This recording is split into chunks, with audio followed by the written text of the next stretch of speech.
કેમ છો બાળકો? મજામાં છો ને? તો આપણે સ્ટાન્ડર્ડ 7 ની અંદર મેથ્સ સબ્જેક્ટમાં ચેપ્ટર 14 સમમિતિ વિશે આગળ અભ્યાસ કરીએ. બાળ મિત્રો, આપણે સ્વાધ્યાય 14.3 જોઈશું. 14.3 ની અંદર આપણે દાખલા નંબર 2 આપણે કાલે જોઈ લીધો હતો. હવે આપણે દાખલા નંબર પ્રશ્ન 3 જોઈએ. શું કહે છે? જો કોઈ આકૃતિમાં બે અથવા વધુ રૈખિક સમિતિ છે, એટલે બે હોય અથવા બે થી વધુ હોય એવી રૈખિક સમિતિની આકૃતિ જોવાની છે. હવે તમે બાળ મિત્રો આપણે આગળના વિડિયોમાં જોઈ લીધું છે. કયા કયા આકારો જોયા છે? ચોરસ, લંબચોરસ, ત્રિકોણ, વર્તુળ. એમાં પણ ત્રિકોણના 3 પ્રકાર: સમબાજુ, વિષમબાજુ અને સમદ્વિબાજુ. લંબચોરસ એ બધા તે દરેક આકારોમાંથી એવું કઈ આકૃતિ છે જેની અંદર બે હોય અથવા બે થી વધુ પણ હોવી જોઈએ, એટલે કે 3 હોય 4. હવે તમને ખબર છે લંબચોરસમાં કેટલી હોય છે બાળ મિત્રો? કેટલી હોય છે લંબચોરસમાં? બોલો ધર્મિકભાઈ. 2. સરસ. લંબચોરસની અંદર કેટલી હોય છે? 2 હોય છે. બરાબર. પછી સમબાજુ ત્રિકોણ. સમબાજુ ત્રિકોણ કોને કહેવાય? જે ત્રિકોણની ત્રણેય બાજુઓ સરખી હોય. એ ત્રિકોણની અંદર કેટલી રૈખિક સમમિતિ હોય છે બાળ મિત્રો? તમને ખબર છે? બોલો ગોપી. 3. સરસ. બરાબર. તો આપણે જોઈએ છીએ કે સમબાજુ ત્રિકોણ આવે. સમદ્વિબાજુ ત્રિકોણની અંદર કેટલી હોય છે બાળ મિત્રો? 1 હોય છે. તમને ખબર હશે. બરાબર. આપણે તો કેવી લેવાની છે? 2 હોવી જોઈએ અથવા 2 થી વધુ. તો સમબાજુની અંદર 3 આવી, લંબચોરસમાં 2. આપણે 2 કે એનાથી વધુ પણ હોય તો હવે ત્રિકોણ છે એની અંદર 3 છે. હજી 3 થી વધારે હોય એવું કોઈ છે? હા, વર્તુળ છે એમાં તો અસંખ્ય છે. વર્તુળ છે એની અંદર તો અસંખ્ય છે. પરંતુ ચોરસ છે જેની કેટલી સમમિતિ હોય છે બાળ મિત્રો? રૈખિક સમમિતિ. બોલો. 4. કેટલી હોય છે? 4 હોય છે. બરાબર. તો જો અહીં આપણે ચોરસ દોરીએ છીએ. આ ચોરસ દોરું છું. બરાબર. તમારે સ્કેલની મદદથી દોરવાનું. એની અંદર રૈખિક સમમિતિ પહેલા આપણે આડા બે ઊભા બે ભાગ પાડે. પછી કેટલા ભાગ પાડીશું બાળ મિત્રો? આડા બે ભાગ પાડે એટલે બે સમમિતિ થઈ. પછી આપણે કેવી કરીશું? ત્રાસી. અહીંયાથી વિકર્ણનું છેદનું. આ બાજુથી પણ આપણે વિકર્ણનું છેદનું કરીએ છીએ. એટલે 2 થી વધારામાં કેટલી થઈ? આ 1, આ 2, આ 3 અને 4. એટલે કેટલી સમમિતિની રેખા થઈ બાળ મિત્રો? 4 થઈ. તો 2 થી આ 3 તમે ત્રિકોણ પણ દોરી શકો, પણ ત્રિકોણ કરતા પણ વધુ આમાં આવે છે. એટલે સાચો જવાબ આપણે ઠરે તો ચોરસ ઠરે. સમજણ પડી? 2 થી વધારે 3 હોય, 3 થી વધારે પણ 4 હોઈ શકે. એટલે આપણે 4 વાર લઈએ છીએ. એટલે આની અંદર કયું આવશે બાળ મિત્રો? ચોરસ. હવે રૈખિક સમમિતિ તો છે. પછી શું કહે છે? જો પરિભ્રમણ સમમિતિ હોય તો તેનો ક્રમ 1 કરતા વધુ છે. હવે આનું પરિભ્રમણ છે. ચોરસ કેટલા અંશના ખૂણે ફરે છે બાળ મિત્રો? કેટલા અંશના ખૂણે પરિભ્રમણ કરે છે? બોલો. આપણે આ ચોરસ હતું એને પરિભ્રમણ કરવું તો કેટલા અંશના ખૂણે ફરે બાળ મિત્રો? 90 અંશના ખૂણે ફરે છે. આ એનું પરિભ્રમણ આ કેન્દ્ર થઈ ગયું. હવે કેન્દ્રથી ફરે તો તમે આપણે આગળ પરિભ્રમણ શીખી ગયા. કેટલા અંશના ખૂણે ફરે છે? 90 અંશના ખૂણે ફરે છે. એટલે આનું પરિભ્રમણ કોણ કેટલો થાય? કોણ એટલે ખૂણો. એટલે કેટલી વાર પરિભ્રમણ કરે છે? બોલો. કેટલા? એ તો કુલ આખો 360 થાય બાળ મિત્રો. બરાબર. આમ કેટલા કેટલા અંશના ખૂણે ફરે તો એના જેવી જ આકૃતિ લાગે આપણને. 4. બરાબર. કેટલા થાય? 4 થાય. એટલે કે અહીંયાથી આ A છે, આ B છે, આ C છે, આ D છે. તો આ A ને આપણે આખું ફેરવે તો આ B ની જગ્યાએ A આવી જાય, તો B આની જગ્યાએ જાય તો એના જેવી જ આકૃતિ લાગે. એટલે કુલ 1 વખત, 2 વખત, 3 વખત અને 4 વખત. એટલે કેટલી વાર ફરે છે બાળ મિત્રો? 4 વાર ફરે છે ત્યારે મૂળ સ્થિતિ જેવું લાગતું હોય છે. એટલે આનો પરિભ્રમણ કોણ કેટલો થયો? 90. એટલે કે અહીંયા કેટલો થાય છે? 4. તો એવી કઈ આકૃતિ થઈ બાળ મિત્રો? ચોરસ. તો અહીંયા જવાબ કરીને લખીએ છીએ આપણે ચોરસ. બરાબર. કોણ કઈ છે આકૃતિ? ને 2 અથવા વધુ રૈખિક સમિતિઓ એવી કોણ છે? બરાબર. તો ચોરસ. બરાબર. ચોરસ એવી છે કે જેની રૈખિક સમિતિ પણ 2 કરતા વધુ છે અને પરિભ્રમણ પણ 1 કરતા વધુ છે. બરાબર. હવે અહીંયા આપણે આગળ જોઈએ છીએ પ્રશ્ન નંબર 4. ખાલી જગ્યા પૂરો. શું કહે છે એની અંદર તમને? હવે અહીંયા તમને કોઠો દોરો આપે છે ચોપડીની અંદર તમને શું દોરીને આપેલું છે બાળ મિત્રો કોઠો આપે છે પણ અહીંયા હું કોઠો દોરીને નહીં તમને એમને એક નંબર છે ચોરસ હવે ચોરસની અંદર તો તમને અહીંયા જ સમજાવ્યું કેન્દ્ર હવે કેન્દ્ર ક્યાં હોય અહીંયા હોય જો આ ચોરસ દોરેલું છે એનું કેન્દ્ર અહીંયા હોય કે ના હોય તો આ કેન્દ્ર શું હોય છે બાળ મિત્રો તો જો આ વિકર્ણ કહેવાય કે ના કહેવાય હંમેશા વિકર્ણ કોને થાય સામસામેના ખૂણાઓને જોડવાથી જે બંને રેખાખંડ હોય એને શું કહેવાય વિકર્ણ તો આ બંને વિકર્ણો છેદે છે કઈ એટલે આ ચોરસનું છેદબિંદુ આપણે પરિભ્રમણ કેન્દ્ર કોણ હોય આ વિકર્ણોનું છેદબિંદુ જે આ વિકર્ણો ભેગા થાય એટલે અહીંયા કેન્દ્રમાં લખીશું વિકર્ણોનું છેદબિંદુ વિકર્ણોનું છેદબિંદુ બરાબર હવે આપણે અહીંયા આગળ જોઈએ છે બાળ મિત્રો પરિભ્રમણનો ક્રમ કેટલા ખૂણા કેટલી વાર ફરે છે હમણાં તમે સમજ્યા કેટલો આવ્યો 4 બરાબર એટલે પરિભ્રમણનો ક્રમ થશે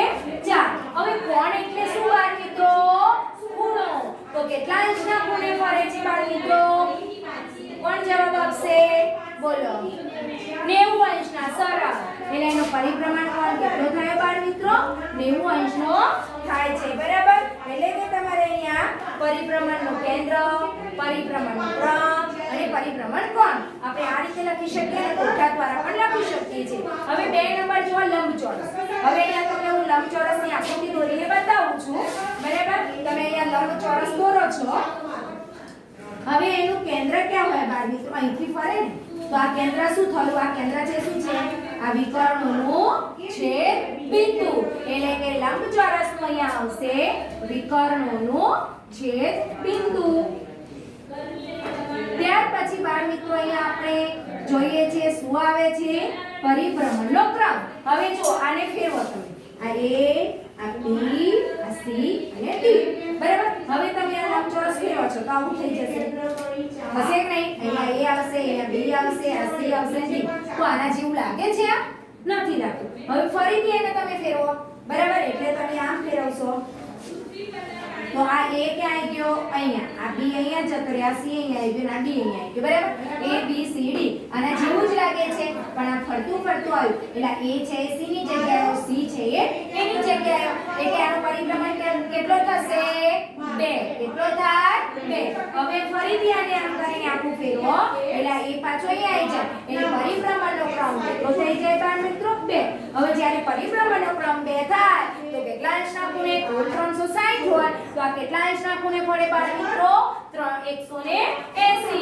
બરાબર અહીંયા આપણો પરિભ્રમણનો ક્રમ 4 છે એટલે 360 ને 4 વડે ભાગી નાખો એટલે 90 થાય અહીંયા આપણો પરિભ્રમણ આખું 360 પણ એને 2 વડે ભાગો તો કેટલો થાય 180 અંશના ખૂણે થાય બરાબર હવે ત્યાર પછી આપણે નંબર 3 છે તમને કહ્યું છે હવે સમબાજુ ચતુષ્કોણ તો તમને આવડી જશે બાળ મિત્રો સમબાજુ ચતુષ્કોણ કોને કહેવાય સામસામેની ચારે બાજુના માપ બધી જ બાજુના માપ સમ એટલે બધી જ બાજુના માપ સરખા હોય એનું વિકર્ણોનું હવે ચોરસ હોય કે લંબચોરસ આવું ચતુષ્કોણ હોય એનું વિકર્ણોનું છેદબિંદુ હોય એનું કેન્દ્ર કોણ આવે વિકર્ણોનું છેદબિંદુ આવે બરાબર હવે એનું ત્યાર પછી ક્રમ એનો પરિભ્રમણનો ક્રમ પણ કેટલો આવશે બાળ મિત્રો 2 આવે કેમ આવું હોય સમબાજુ કેવું હશે આવું હશે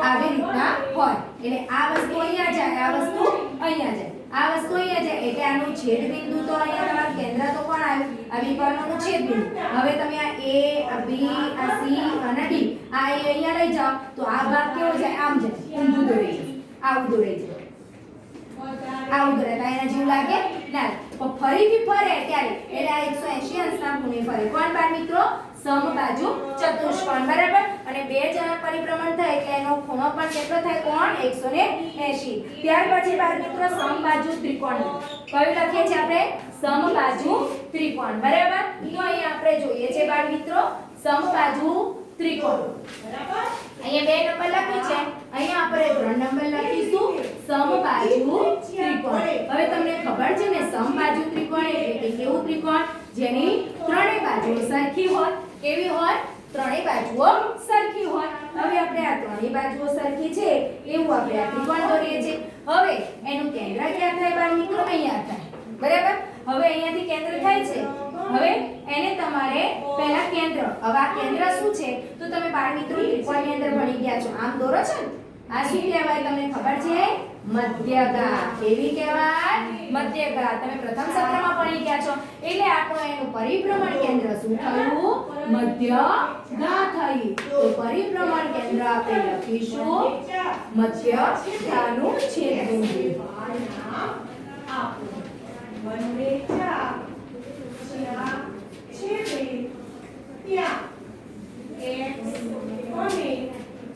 ત્યાર પછી આપણે પરિભ્રમણનો ક્રમ શું લખીશું? પરિભ્રમણનો ક્રમ. હવે જો બાળ મિત્રો, હવે આ કેટલા અંશના ખૂણે ફરે છે? 3 એ 3 ફરે છે. 3 ખૂણા છે, 3 એ 3 સરખા છે. એટલે આ ભાગ અહીંયા ગયો, આ ભાગ અહીંયા, આ ભાગ અહીંયા. એટલે કેટલી વાર પરિભ્રમણ કરે છે ત્યારે મૂળ સ્થિતિમાં પાછું આવી જશે. કેટલી વાર ફરશે બાળ મિત્રો? હવે તમે વિચારો, આ ત્રિકોણ કેટલી વાર ફરે ત્યારે ફરી ત્યાં A છે, આ B છે, આ C છે. એ ફરતો ફરતો ફરતો ક્યારે કેટલી વાર ફરે ત્યારે ફરી ત્યાં મૂળ સ્થિતિમાં આવે. કેટલી વાર ફરશે? કોણ બોલશે? પાછળ બોલો. ખોટું. 4 વાર તો કેવી રીતે ફરે? 3 વખત ફરે. આ A ફરતો ફરતો અહીંયા આવશે, તો આ B અહીંયા જાય, આ C ઉપર જાય. પહેલી વાર ફરે. હવે જો 4 વાર કીધું, આ ત્રિકોણ આમ થાય તો આ ત્રિકોણ કહેવાય તમારે? આ જેવું છે એવું કહેવાય? આ ફરતું ફરતું અહીંયા B ની જગ્યાએ આવે તો જ તમારો પરિભ્રમણ ક્રમ કહેવાય. તો તમે આ ફેરવ્યું, આ ફરતો ફરતો એ ફરતો ફરતો અહીંયા આવી ગયો, આ B અહીંયા ગયો, તો જ એના જેવું લાગે ને. ભલે એનો આ અલગ થશે પણ હવે ફરીથી બીજી વાર ફરશે એટલે આ અહીંયા આવી ગયો, આ B ઉપર ગયો, તો કેટલી વાર ફરે? 3 વાર ફરે. 4 વાર તો કેવી રીતે ફરે? એટલે અહીંયા પરિભ્રમણનો ક્રમ કેટલો થયો બાળ મિત્રો? 3. હવે આપણે જોઈશું પરિભ્રમણ કોણ. કોણ એટલે શું થાય બાળ મિત્રો? ખૂણો. તો કેટલા અંશના ખૂણે ફરે છે? હવે 3 હોય તો 360 ને તમે કેટલી વાર ભાગો? 3. તો 12 તારી 36. કેટલા અંશના ખૂણે ફરે છે બાળ મિત્રો? 120 અંશના ખૂણે ફરે છે. ત્યાર પછી બાળ મિત્રો આપણે આગળ જોઈએ છે નિયમિત ષટકોણ. હવે તમે જુઓ, નિયમિત ષટકોણ છે એટલે કેટલી બાજુ હોય ને? 6 બાજુ હોય. નિયમિત એટલે 6 એ 6 બાજુઓ સરખી હોય. બરાબર? તો હવે એનું પરિભ્રમણ કેન્દ્ર કેવું થશે? અહીંથી આમાં 2 બરાબર, 1 2 3 4 5 બરાબર આવું હોય. હવે એનું પરિભ્રમણ કેન્દ્ર ક્યાંથી થશે? આ રીતે આમથી આમ દોરો, આમ થશે કે નહીં થાય? તો આ શું થાય છે બાળ મિત્રો? તમારા વિકર્ણો દોરાય, સામ સામેની બાજુએ છેદી એને શું કહેવાય? વિકર્ણ. તો આમાં પણ કોણ આવે? નિયમિત ષટકોણની અંદર પણ શું આવશે? વિકર્ણોનો છેદબિંદુ. શું આવે? વિકર્ણોનો છેદબિંદુ. એટલે નિયમિત ષટકોણની અંદર તમારે એનું કેન્દ્ર આવશે વિકર્ણો છે. સામ સામેના બાજુઓને કે ખૂણાઓને જોડો ત્યારે આ ભેગું થાય એટલે વિકર્ણોનું છેદબિંદુ કહેવાય. હવે એ 6 બાજુઓ છે એટલે કેટલા ખૂણા બન્યા? 6. એટલે 6 વાર ફરે. આ A, આ B, આ C, આ D, આ E અને આ F. હવે એ ફર્યો અહીંયા આવ્યો તો એ આખું કેવી લાગી? પાછો અહીંથી અહીંયા આવ્યો, આ એ પાછો અહીંયા આવ્યો. આમ 6 વાર ફરે ત્યારે ફરીથી એની મૂળ સ્થિતિ આવી જાય છે. એટલે એનો પરિભ્રમણનો ક્રમ કેટલો થાય? 6. હવે 360 માં તમારે 6 વડે ભાગી નાખવાનો તો 40 36. એટલે કોણ કેટલો થઈ ગયો? ખૂણો તમારો 60. એટલે નિયમિત ષટકોણની અંદર બાળ મિત્રો તમારે યાદ રાખવાનું, નિયમિત ષટકોણની અંદર હું લખતી નથી, તમને સમજાવી દઉં છું કે નિયમિત ષટકોણની અંદર પરિભ્રમણ કેન્દ્ર એનું વિકર્ણોનું છેદબિંદુ થયું, એનો પરિભ્રમણનો ક્રમ 6 થયો અને એનો કોણ કયો થયો? 360. ત્યાર પછી બાળ મિત્રો વર્તુળ. અહીંયા 4 નંબર તમારી જાતે કરવાનું છે, મેં સમજાવી દીધું છે. હવે વર્તુળની અંદર બાળ મિત્રો અહીંયા તમારે પરિભ્રમણ કેન્દ્ર, પછી પરિભ્રમણનો ક્રમ, પરિભ્રમણનો ક્રમ અને અહીંયા પરિભ્રમણ કોણ. હવે બાળ મિત્રો તમને વર્તુળ, આ વર્તુળ દોર્યું બરાબર, તો એનું કેન્દ્ર અહીંયા હોય તો આ શું હોય? આ વર્તુળની જે વચ્ચેનું કેન્દ્ર હોય છે એ જ એનું શું થાય છે બાળ મિત્રો? કેન્દ્ર બને છે. એટલે આ વર્તુળનું અહીંયા કેન્દ્ર રાખીએ કે ના રાખીએ? એટલે વર્તુળનું પરિભ્રમણ કેન્દ્ર તો કોણ થયું? વર્તુળનું કેન્દ્ર. અહીંથી ફરે કે ના ફરે? તો અહીંયા શું હોય બાળ મિત્રો? વર્તુળનું કેન્દ્ર હોય. હવે એનો ક્રમ તો ગમે તેટલી, આની અંદર તો અસંખ્ય અસંખ્ય હોય છે એટલે એને જેટલી વાર પરિભ્રમણ કરવું હોય એટલી વાર કરી શકે છે એટલે વર્તુળની અંદર શું આવશે બાળ મિત્રો અસંખ્ય ત્યાર પછી આપણે જોઈએ છે બાળ મિત્રો એનો પરિભ્રમણ કોણ તો આની અંદર જેટલા અંશના ખૂણે ફરે એક એક અંશના ખૂણા પણ થાય બે બે ના પણ થાય ત્રણ ત્રણ ના પણ થાય જેટલા કરવા એટલે એના ખૂણા પણ કેવા થશે દરેક ખૂણે થાય દરેક એટલે એક એક અંશના ખૂણા કરે તો 360 ખૂણા બને એ બે બે અંશના ખૂણા કરે તો 180 અંશના ખૂણે ફરે એટલે એના દરેક ખૂણે એનું પરિભ્રમણ કોણ છે એટલે અહીંયા લખીશું દરેક ખૂણ બરાબર હવે ત્યાર પછી આપણે જોઈએ છે બાળ મિત્રો આગળ અર્ધવર્તુળ જો સમજાવી દઉં હવે અર્ધવર્તુળ છે તો અહીંયાથી તમારું કેન્દ્ર એટલે અહીંયા પણ એનું કેન્દ્ર કોણ થયું આ અર્ધવર્તુળનું પરિભ્રમણનું કેન્દ્ર કોણ થયું વર્તુળનું કેન્દ્ર એટલે અહીંયાથી કેન્દ્ર હોય છે પછી એનો પરિભ્રમણનો ક્રમ હવે આ જે છે બરાબર હવે આમ દોરું એ વખતે લાગતું નથી લાગે છે ના આમ દોરો તો પણ એમ જેવું લાગે છે નથી લાગતું ફરીથી આખું ફરતું ફરીથી અહીંયા આવે ત્યારે એનું જોઈએ એટલે એક જ પરિભ્રમણનો કોણ થાય કેટલો થાય આવું દોર્યું ત્યાર પછી આમ ફરતું આવ્યું ત્યાર પછી આમ ફર્યું ત્યારે એના જેવું લાગે એટલે આ અને આ બંને મૂળ સ્થિતિ એના જેવું લાગે એટલે દરેક અંશના ખૂણે ફરે છે ત્યારે ફરતું ફરી એટલે કેટલો એક જ એનું પરિભ્રમણ કોણ કેટલો થાય આ એનો જે ક્રમ છે પરિભ્રમણ ક્રમ કેટલો થાય એક જ એનો થાય અને કોણ એક જ આવે એટલે કેટલા અંશના ખૂણે ફરે છે 360 અંશના ખૂણે ફરે છે એટલે તમારે અર્ધવર્તુળ એટલે કે તમારે 6 નંબર અને 4 નંબર તમારી જાતે લખવા મેં બોર્ડ ઉપર તમને સમજાવી દીધો છે બરાબર હવે બાળ મિત્રો